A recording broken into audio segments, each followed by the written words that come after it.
Okay. Hello. Hi. Welcome, everyone. This is C4's first LinkedIn Live audio event, and it's titled Depain Blockchains, Real World Use Cases You Need to Know. So today we're going to be looking at real world blockchain use cases and demonstrate how blockchains are actually making an impact on our world. So if you can hear me, will you give me some thumbs up in the chat to make sure that I'm not talking into the void? And okay, great. I see some thumbs. So let's get started.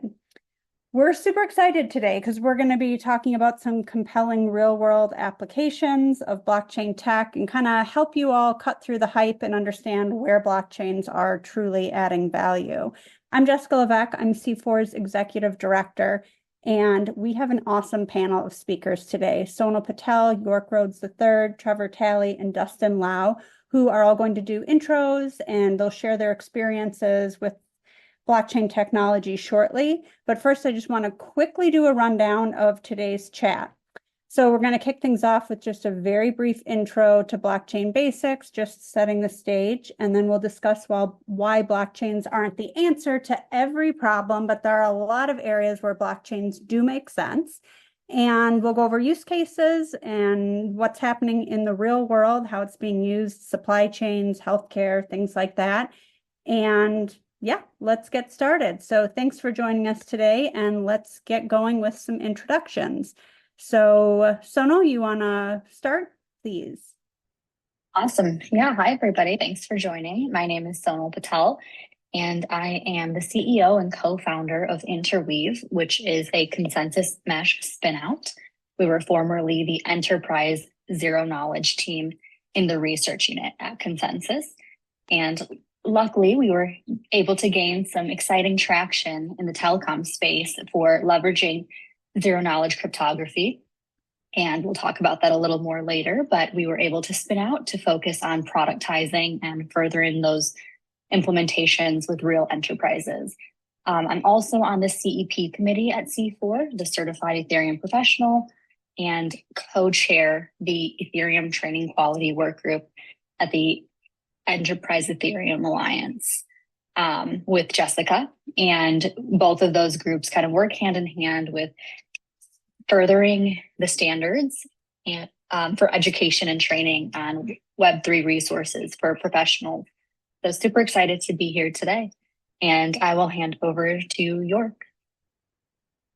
Thank you, Sonal. Yorke Rhodes, a board member at the Enterprise Ethereum Alliance, as well as someone who's led the enterprise work at Microsoft in blockchain and Web3 across various businesses there. And I currently steward a blockchain and supply chain production use case that's transiting and financially controlling billions of dollars of value that we can talk about in terms of a use case as well. Awesome. Thanks, Yorke. I can hand over to Dustin. Hi, Dustin here. I'm based in Singapore. I work with a community there called ETH65. And if you're also anyone listening in the audience, if you're going to be in Token 2049, which is in Singapore in 2 weeks, just hit me up.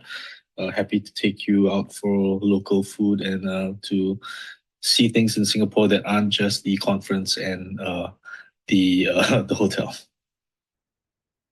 You're making me want to go visit, Dustin. Trevor.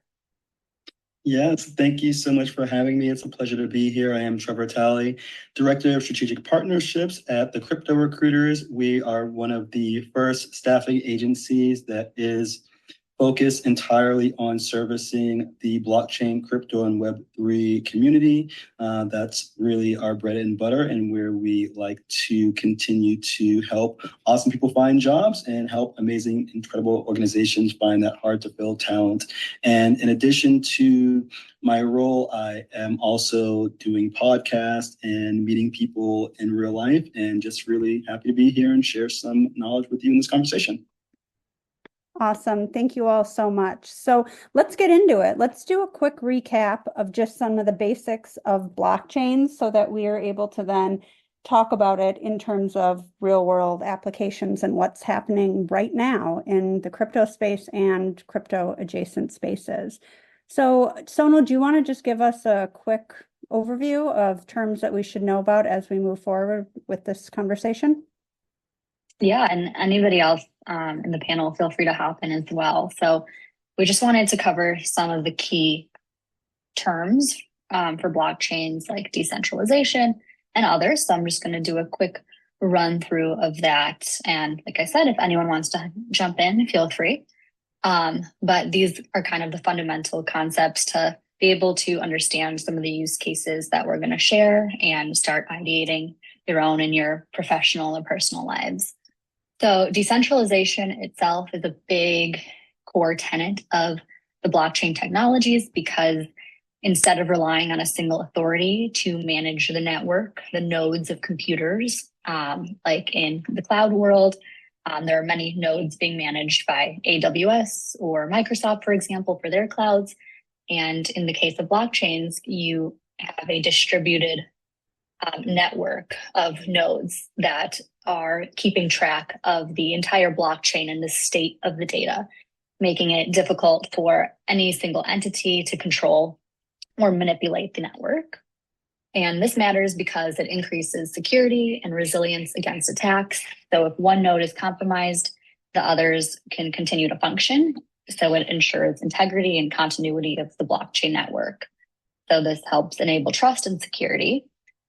And then another key tenet I would say is the transparency. And some of you who have heard of different crypto or blockchain projects or news, you hear some concerns about transparency, and we'll discuss some of those with use cases, but that comes into play because every transaction on the blockchain is recorded in a public ledger.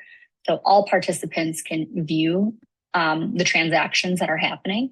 And transactions in this case doesn't just mean financial transactions of money changing hands. It means any change of the state.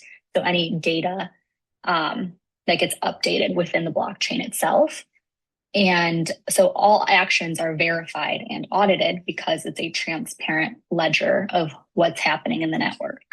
So this helps build trust amongst participants in industries where you usually are working with competitors or other partners where you don't want to share everything. But if you know you're using a decentralized database, you know it's transparent because you have a source of truth. Another term is immutability. So once data is added to the blockchain, it cannot be altered or deleted. Each transaction is cryptographically secured and linked to the previous one, hence the term blockchain, which creates a chain of records, and it's nearly impossible to change without detection. And this matters because it's important for these industries and companies that want to use blockchain for certain use cases to have accuracy and immutability where nothing can be tampered with. So some of those tenets are just like the key attributes. And then I'm just going to mention two more important words that will come up in the use cases we're going to discuss. The first one is tokenization, which is the process of converting, let me start over, which is the process of creating digital assets and tokens on a blockchain. So these tokens can represent anything from real estate to art, such as NFTs, to stocks and commodities. And this matters because tokenizing the data allows for fractional ownership of assets. It enables new forms of investments, things like that. So we'll get a little more into that, but I just want to mention the term tokenization.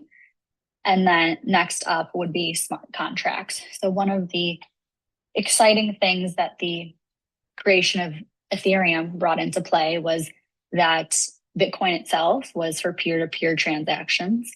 And so the financial monetary transactions, it was thought of as like gold.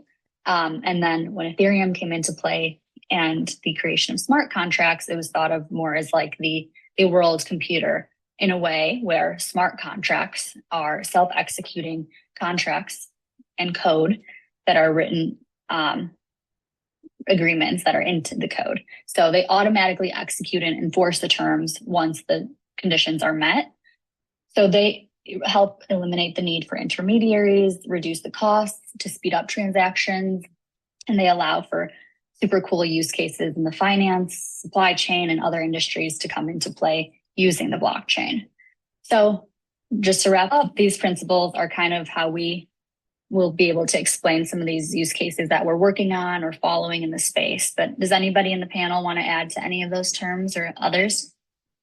Yeah, I was going to add to that. So now I think the qualities of decentralization, immutability, smart contracts, which are also immutable, tamper evidence, all of those qualities lead you to an opportunity to have multi-party data that the parties participating in can agree on a set of roles, and then also know that that multi-party data is essentially a record that they can trust.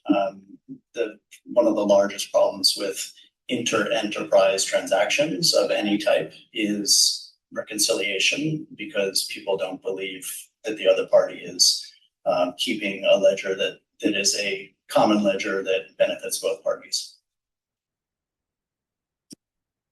Awesome. That was super helpful. I think that was a great way for us to start to see why these concepts of blockchains are used in, to create all these innovative projects. And I do think that we should briefly discuss that blockchains should not be used for everything. I think sometimes when there's something new and innovative, people get so excited, they assume that it should be used with everything, and that's not the case. It should be used for a lot of things that you're going to talk about. But Dustin, do you want to just do a real quick explanation for why we shouldn't just attach the word blockchain or use blockchains for everything?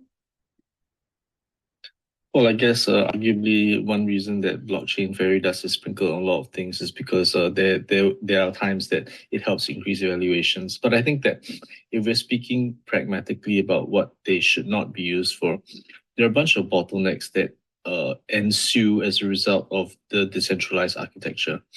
Now, if you could do everything on a database, it would be faster, it would have low fees, but the trade-off basically is the trade-off of decentralization. Someone can shut off the access to the database. If your database is hosted on a central server, the central server can be subpoenaed by a government, can be pressured by the hosting service to deplatform this data.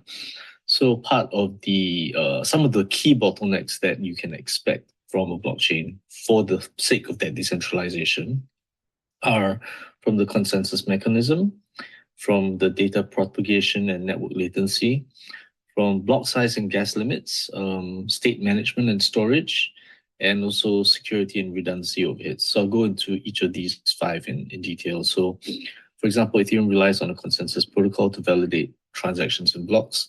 That involves coordination among the different validators across the network. So there's also the latency between those validators because they're all networked together. They need to come to consensus over a period of time. You wouldn't get extremely fast block times as a result. Ethereum right now has a 12-second block time, for example. And it's inherently slow compared to a centralized database that can commit changes immediately. Now, on the data propagation and network latency, these transactions in blocks have to be propagated over the entire network of nodes.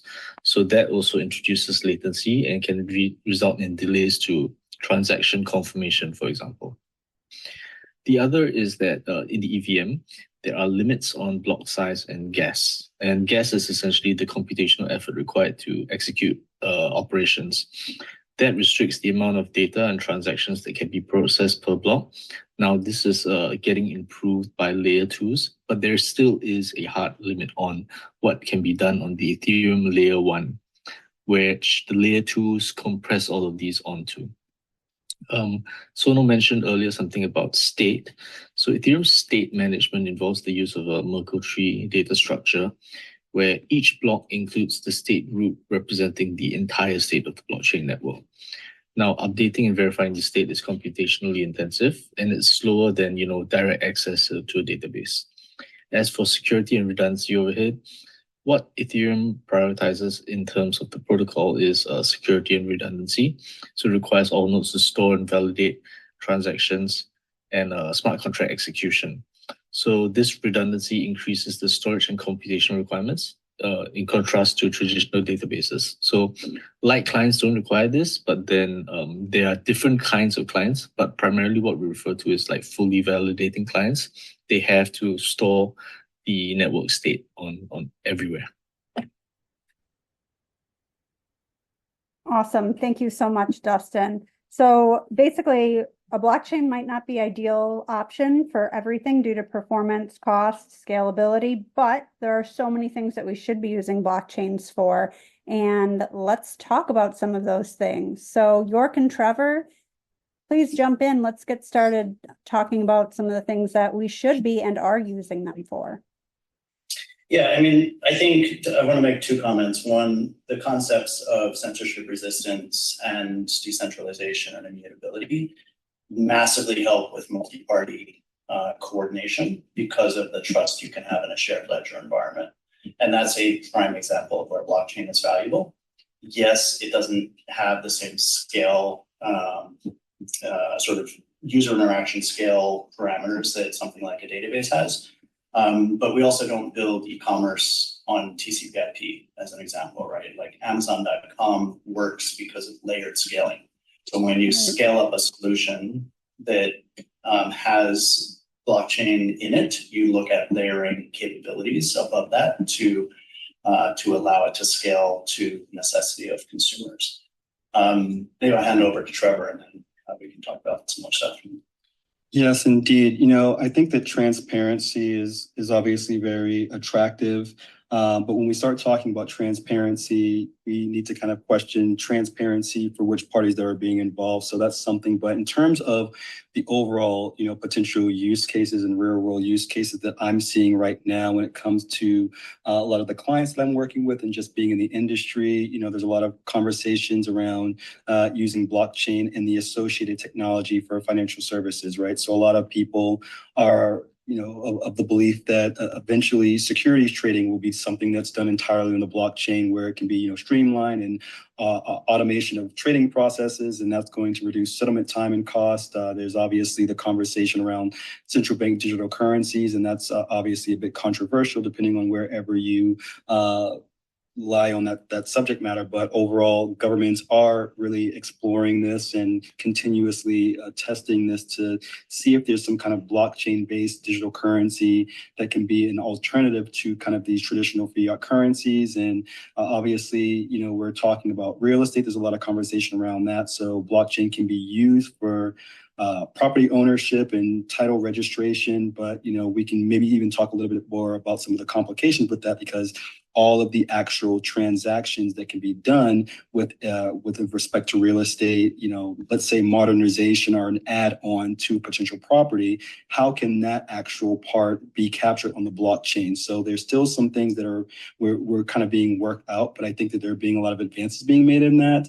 I know that we're going to be talking about supply chain management. That's obviously huge. That can be really using blockchain for tracking the actual provenance of this, right? Really kind of beyond basic things like food traceability, but it can be used to determine where these projects, the origin of them, where are they coming from? This can be for anything for diamonds to pharmaceuticals to various electronics. And then even when it comes to supply chain management, you can actually have something that's called a digital twin that can be used to really understand all the ins and outs and really all steps of where that product is coming from beginning to end.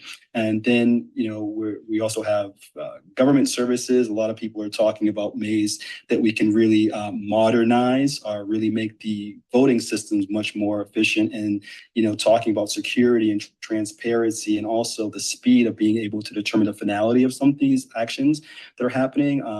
There's a lot of conversation when it comes to like identity management, right? Who's going to own our digital ID? Is this something that's going to be fully decentralized, or is this going to be kind of a quasi kind of model where there's a little bit of centralization and decentralization based on there. But with a blockchain-based identity solution, I think that we can really start to kind of prevent, identity theft and fraud, and just overall keeping government records. It can be modernized using blockchain. There's a lot with gaming. I mean, there's so many going on there. I don't want to continue to run down there, but I think that there are so many different cases that we're really just starting to understand, and we're at the true infancy of a lot of these as well. Yeah, there's a lot to unpack there. Let me start with sort of some principles. One of which I mentioned before, which is when you have multi-party transactions or contracts between parties, finding a useful way to have those two parties or three parties looking at the same data.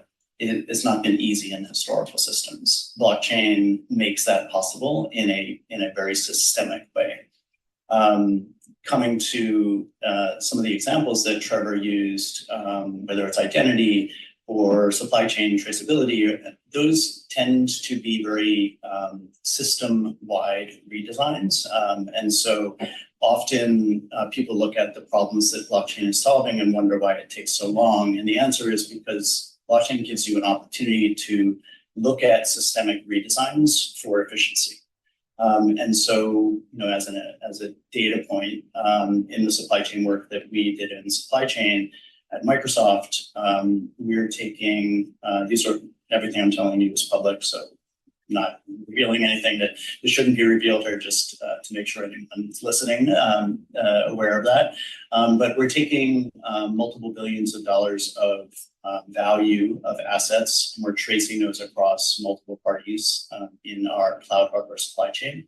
That gives us very detailed information about the state of those goods. State is something that Sonal mentioned earlier, which is what is the GPS location of those goods at any point in time? What is the transformed value of those goods if they're being consumed into another product? A subcomponent into a component, for example, into a server rack or a laptop. It's an example of a transformation of state. The other thing that we're doing in the supply chain work is, on top of the traceability, we've layered on financial controls. And you can actually read, if you look at my LinkedIn, you can read a lot of detail on both the traceability work that we did, which got a Gartner Award a couple of years ago, and also the financial controls work that we did, which got a Alexander Hamilton Treasury Risk Award specifically on risk controls and risk reduction. And when you're dealing with billions of dollars of assets, keeping tight control of those assets, having the parties who are transacting on those assets very easily agree about the state of those goods, and all the other parameters associated with those goods is a really important use case. And where that gets you to, where the sort of the value proposition of a transformation in multi-party agreements is zero reconciliation, right? And so one of the challenges in supply chains today with the way databases and ERP systems work is one party has their copy of an understanding of the world in their ERP in the database, and the other party in the contract has their understanding of the world, and there is no shared state. And so every single time that there's a financial transaction, there has to be an agreement reached or negotiated about what's the state of the goods. Anytime there is an issue, it creates massive reconciliation efforts that often wind up taking 45, 60 days just to reconcile a single transaction that people can't agree on the state about that transaction. And so zero reconciliation is a huge deal.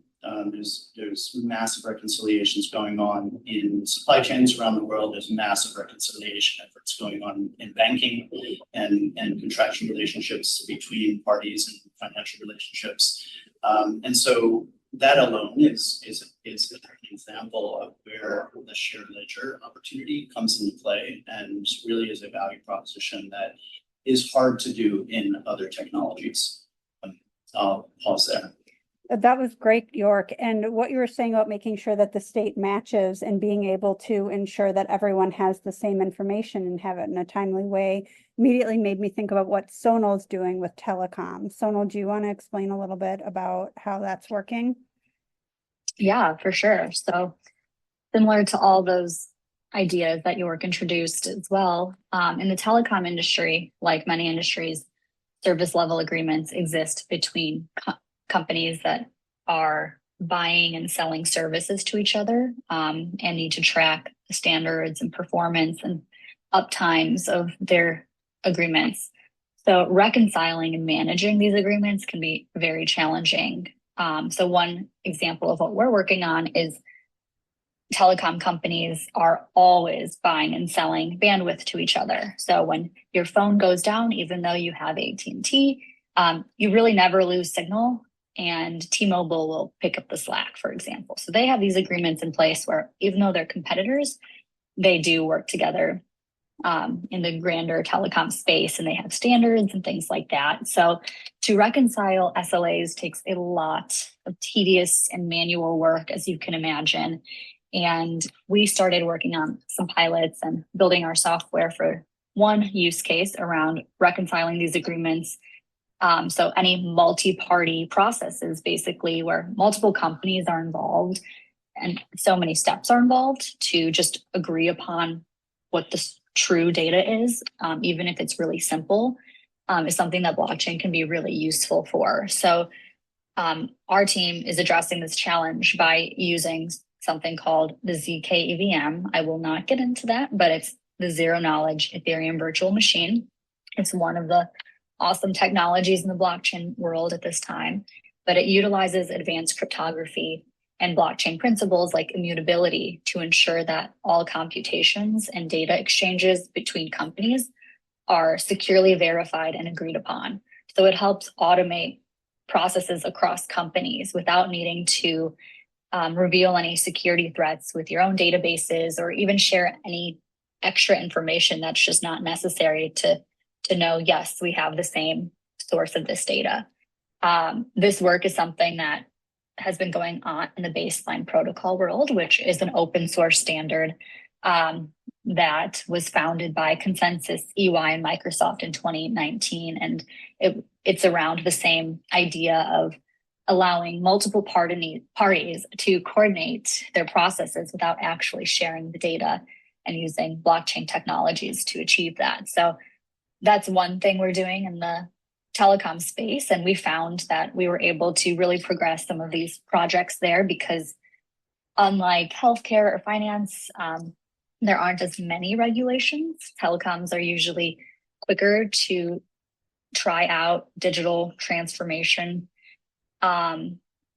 ideas, and it's not as life or death as well. The data is not as confidential, so we're able to actually land and try to work on automating some of these processes, which has been really exciting. And just that pattern I explained of like the situation where two or more parties need to coordinate, but they'd rather not share the information.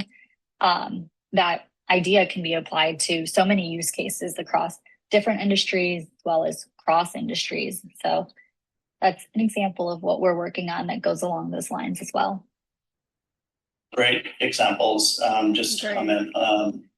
Baseline is essentially one of the first zero knowledge production implementations that allow you to prove the state of information in your ERP or database system without necessarily putting proprietary business data on a shared, transparent public ledger.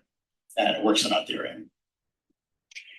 Yeah, so those concerns of transparency that enterprises would have of we're not going to just put all of our data in this public place is alleviated with things like zero knowledge cryptography, because you can now just have proofs that these things happened how you thought they would and how you agreed upon in legal contracts and then codified contracts, and use the tenets of the blockchain still, including the transparency, but you don't have the actual data out there. And in the baseline world, actually, they're just starting the interoperability effort. So making sure that different baseline implementations are actually interoperable, because as a standard, it's supposed to be something that you can implement on your own and make your own architectural decisions based on your company's needs and existing infrastructures.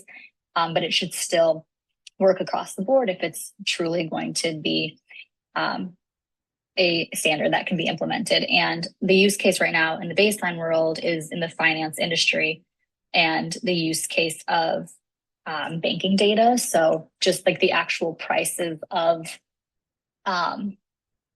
the actual like currency prices, and how banks use different sources of truth for that, and just starting to automate the processes between banks. So just wanted to throw that in. Yeah, and just a couple of points about zero knowledge, because there's a lot in the things that Sonal said. The ZK EVM is an effort to take verification through zero knowledge proofs into the base EVM execution layer, which actually will help massively scale how transactions are verified, as well as continue to scale the layer 2 work that's supported by the decentralization of the Ethereum mainnet. Secondly, if you think about what's going on in the layer 2 space, much of that is being dominated by zero knowledge rollups of various types, which help prove the state and secure that state into the mainnet of Ethereum, and do that efficiently through some of the protocol changes that have been made in the mainnet environment, like the support for blobs and things like that. And then thirdly, zero knowledge can also be used in the very specific way that baseline has sort of theorized. Is I don't want my data ever to go on a shared ledger environment, but I want to be able to prove the state of my data in some database or ERP system, et cetera, so that we can come to an agreement between business parties of what the data is without actually having to show it transparently. So there's various different ways that zero knowledge in those scenarios can be implemented. Yeah, absolutely.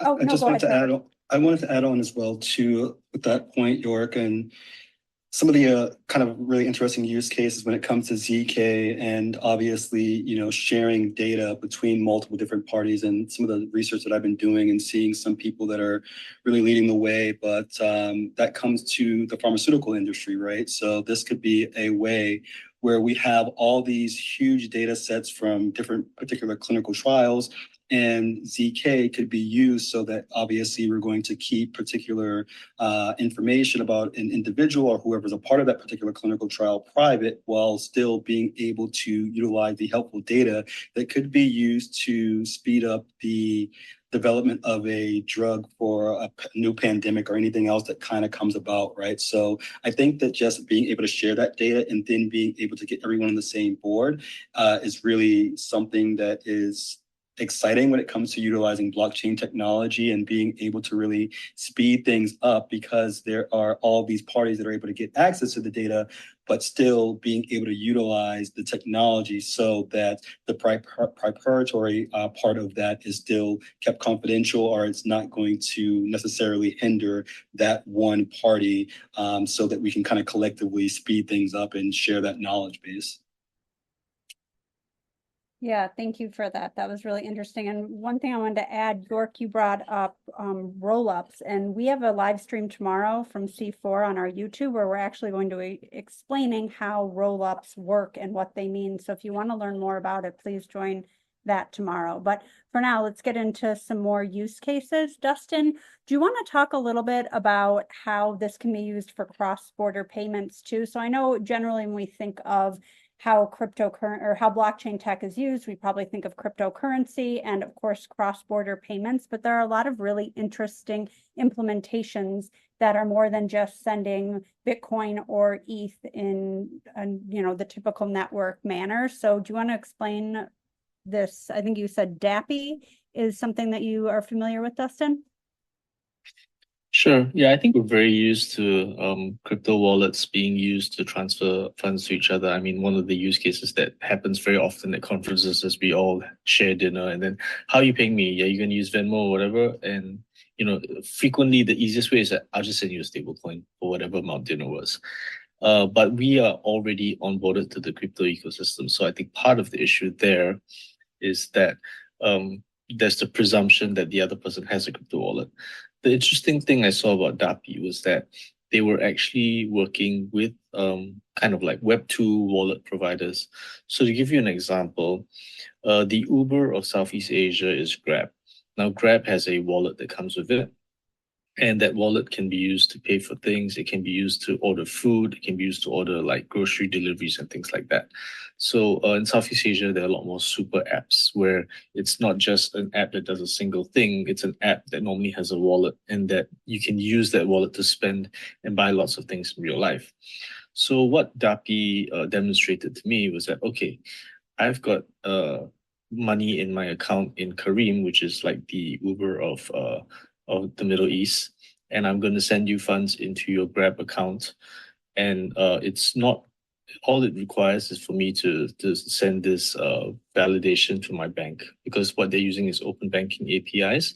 But on the back end, they're actually using stablecoin transfers to transfer the value across these different jurisdictions. So, the transfer originated from a smart wallet in, not smart wallet, but basically a Web2 wallet in the UAE, and the money is transferred by stablecoin to someone that transfers it to my Grab account in Singapore. So it's an interesting example of how it's not just being used in a Web3 native context anymore, but even Web2 companies are using it to bridge their transfers.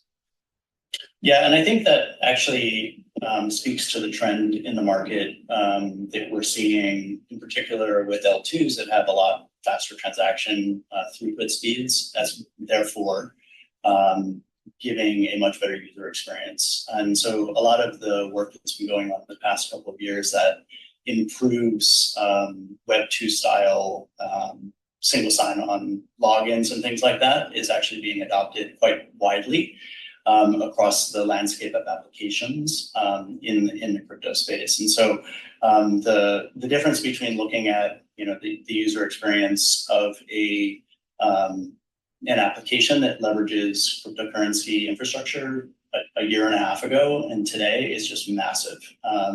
We've gotten to the point where the expectations of user experience being very similar to a Web2 onboarding is not possible. And so I think this goes to the point that Dustin's making is like, it just fades into the background. And we therefore see Web3 experiences become part of the tech build stack for all companies going forward. And that I would also say, something I say frequently, it also you will have AI in all technology stacks going forward as well. So I like to say it's read, write, own, and infer is sort of the era that we're in terms of the tech stack.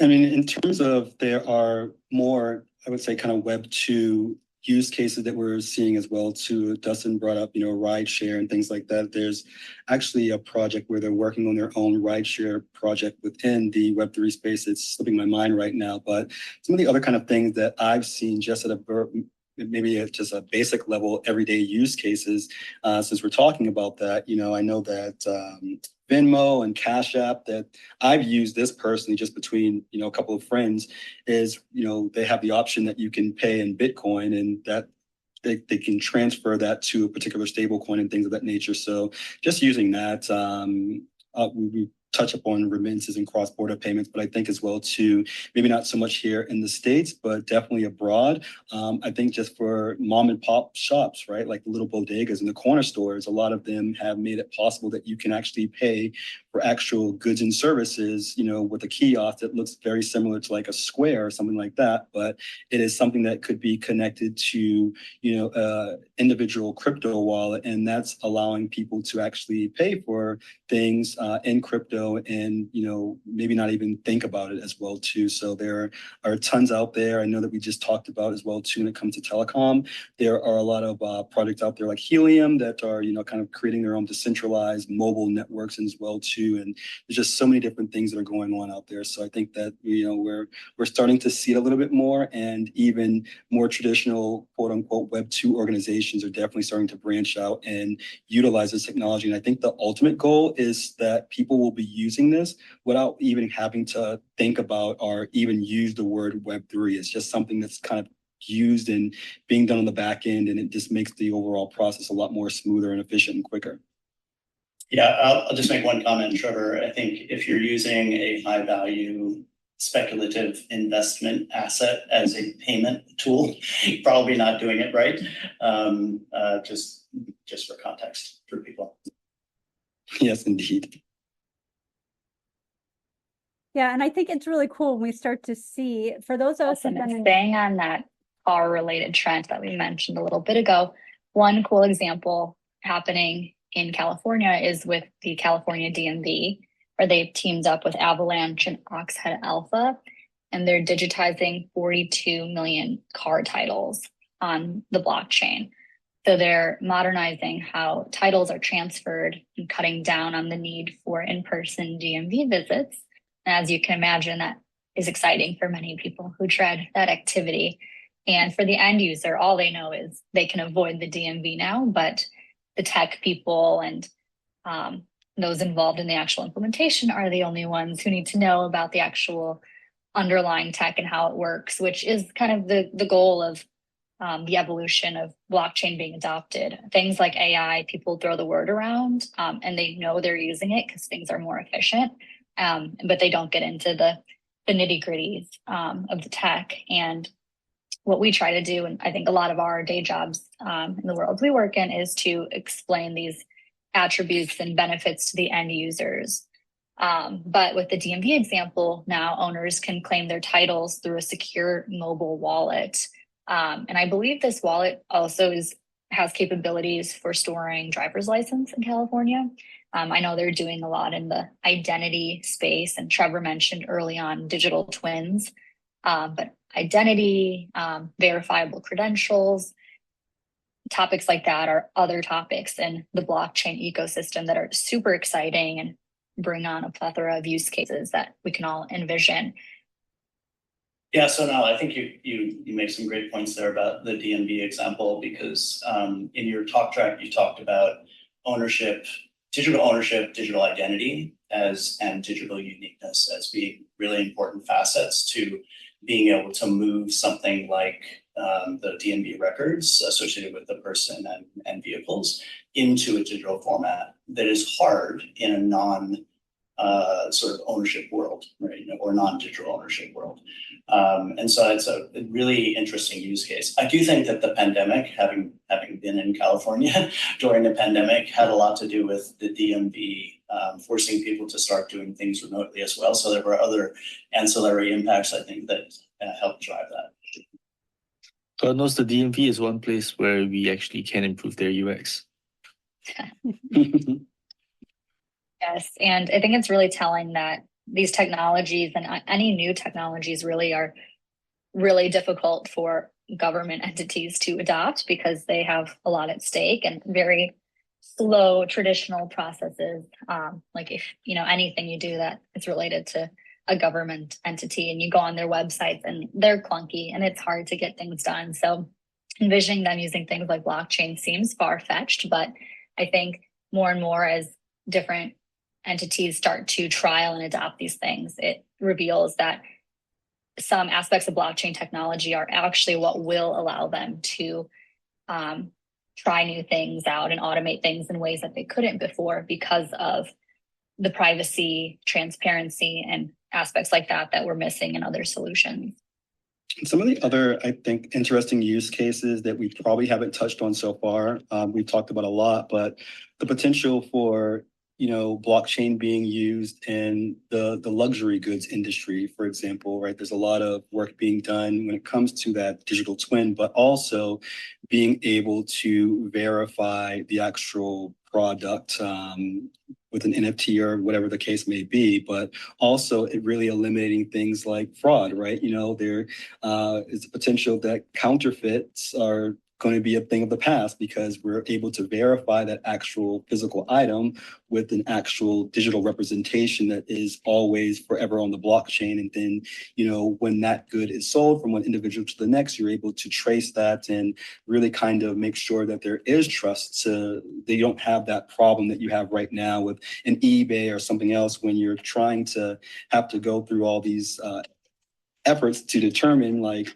whether this is actual a true product or not. So those are kind of some really interesting things, but I think that there's also a potential as well to kind of moving forward in the future, as there's a lot of conversations around, sustainability, right? How are we going to kind of make things green and modernize a lot of our traditional things that we're working in, like the energy space, right? So when it comes to renewable energy trading and then integrating maybe the smart grid, how is that going to be done? There's really cool ways that, blockchain can be used to really kind of help speed this along. So I just wanted to throw that out there as well too, and see the thoughts of other people in the panel about those things as well. Example that where I think Sonal was mentioning about governments using blockchain. Singapore has actually been issuing certificates for their diplomas, institutions of education for the last 5 years. Yeah, Singapore is leading the way in a lot of areas, just by being very deliberate about creating sandboxes that they iterate on over the years, particularly in the CBDC space, and just evaluating those technologies.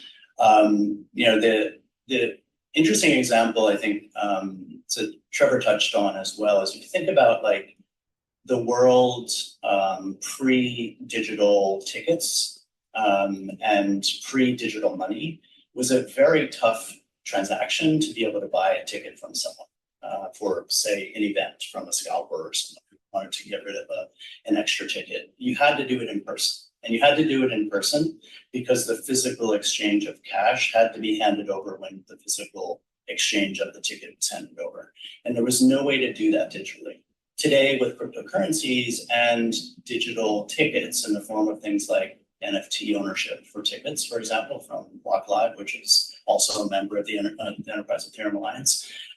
You actually issue a ticket as an NFT, therefore a consumer owns that ticket. You can transfer an NFT, so you have transfer of ownership potentially, if you want to allow that capability. And with digital currencies, it is one exchange in the context of something like an eBay or an e-commerce application, where you now have a digital transaction that represents the exchange in an atomic transaction of the digital payment, as well as the digital handover of the ownership of the goods. And that's a really important unlock as we look at global economies and the ability to transact freely around the world. In particular, this is one of the reasons why NFTs were pretty interesting to artists around the world. Kind of just building on what Yorke was talking about, this made me think about this, and it's a common theme, but the word data.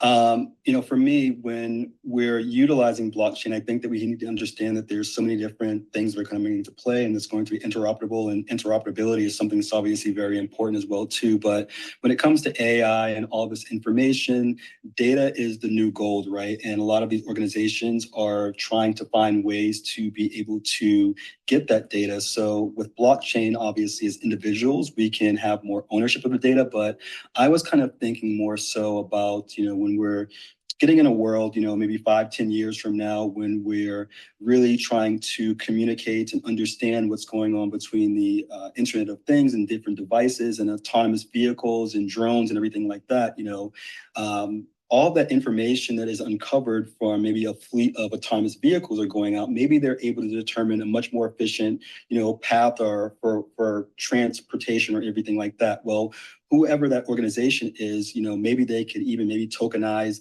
that particular data set, and that could be shared with someone else, right? So there are just so many different layers that start to be built up on top of this when you start even thinking about the most basic use case, that it can be really mind-blowing. But I think that that's really interesting, and it's an opportunity for a lot of the individuals that are getting into the space and really trying to differentiate yourself. Especially, we get a lot of people that are reaching out as individuals that want to be a professional in the space, and how can you make your mark and how can you contribute to this? I think that if you're really looking into the future and what's going to be be available, think about how blockchain is going to not only stand alone and be a great technology, but how it's going to work with AI, how it's going to work with, IoT and all the other kind of really great technological advances that are going to be out there as well.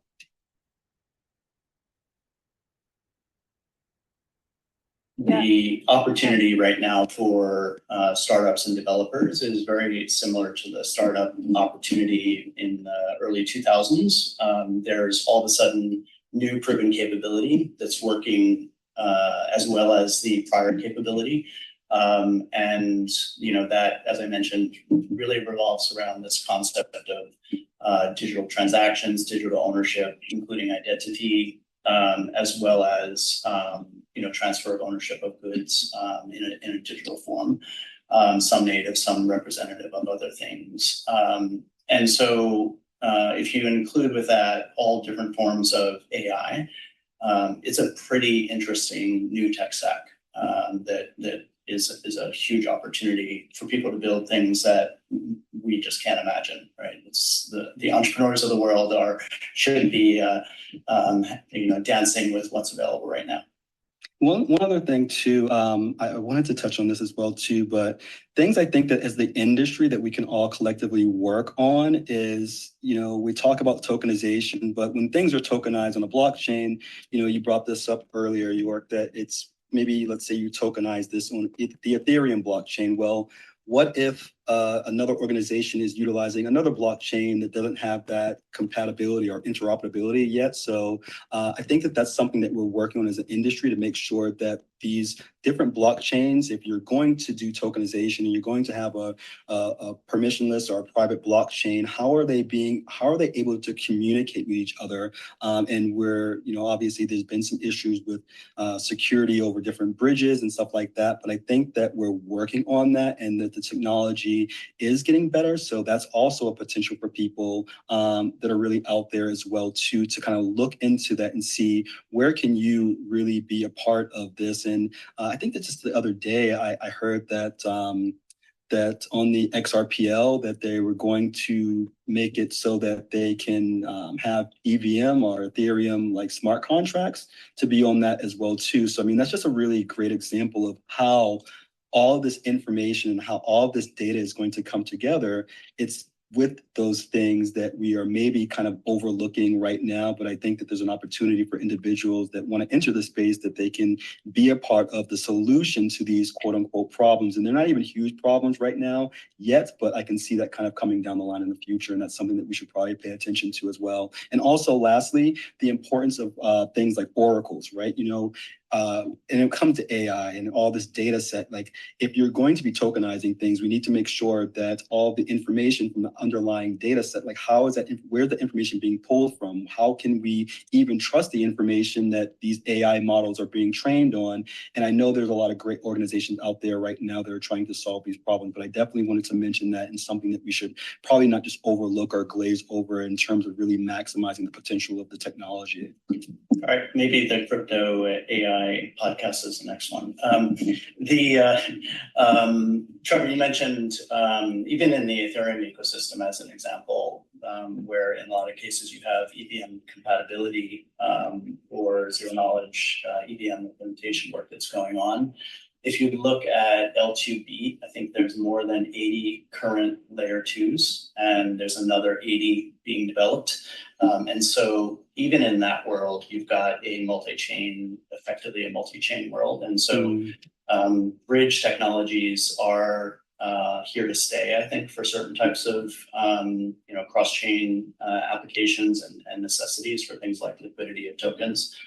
So companies like Hyperlane, which is a startup here in New York that does decentralized bridges, companies like Layer Zero that does more of a non-decentralized implementations of bridges in a sort of white glove way. And even companies like Eigenlayer are going to be very important to help sustain that cross-chain environment. Again, even in the context of the Ethereum ecosystem. So I mean, there's a lot of landscape for people to participate in any role. And just, it's a pretty exciting environment to be in.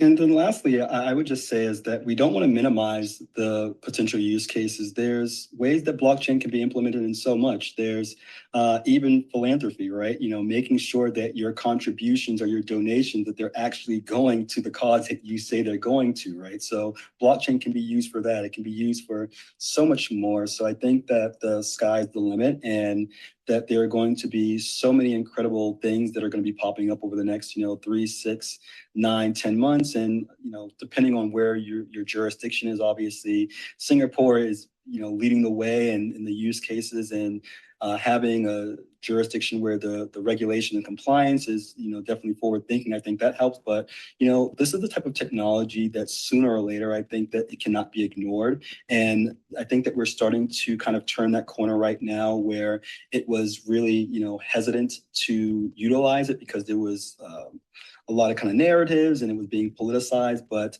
we're getting to the point right now where we can see, incredible use cases being used across the globe. And, if certain jurisdictions don't want to kind of, I would say, stay as current as they will, they may potentially lose great talent going abroad, or, bringing their talents and contributing to other ecosystems out there. So it's just really, really exciting, and being able to work in the space day in, day out. It's never a dull moment by any means, but I think that we're really heading in the right area when it comes to the potential of where we can really go. I think one thing that's really interesting as well is that, like, you mentioned sometimes there are downsides where there may be hacks and all of these other things as well. But the transparency means that anyone can just get online, go into the block explorers and do that. So you have people like, Taylor Monahan, Zach XBT, who basically, whenever there's a hack or anything that happens, they go on chain, they can do on chain sleuthing to figure out exactly what happened. Whereas if anything like that happens in TradFi, sometimes you don't find out about it until years later when it's subpoenaed, because a lot of that information is in siloed gardens where you don't have the access to exactly what transactions happened. Yeah, I think that's a great point, Dustin, and a value proposition. And companies like Chainalysis and others, right, one of their main client bases is the FBI, right, who's looking for nefarious transactions through the transparency that's available for tracing those transactions across ledgers. So there's a lot there, and I think it's also important to point out that technology enables possibilities, and some of those possibilities may be nefarious actors. That's no different than the internet and other technologies. So this technology is here to stay, and it's going to be an exciting future. Absolutely. Anything technology-wise, it can be used for good or bad. I think that, when we're talking about these particular words, transparency, trust, etc., right? I think that I'm all on board for it. But we also have to make sure that it's an even playing field for all parties involved, right? So that it's not just a position where the public sector is totally transparent, but then the private sector can, keep portions of their information totally private, and the other people can't really see the full transparency that's going on. So I think there's still a lot of conversation and things that need to be done to determine what's that equal balance and what's the right balance, because obviously with blockchain, everything shouldn't be public, but who has that say of what is and what isn't, and can we collectively come together, using the word consensus as a community to really determine for the greater good of the society what things we do and what's some of the things that we don't accept or won't allow to be kind of monopolized with the technology as well. Yeah, too. I mean, Trevor, global trade operates on proprietary data. So there's a lot of corporations who are not going to have external parties decide what they want to make private or public. That being said, we have technologies like zero knowledge proofs, which are actually playing a big role there. To Sonal's points about that.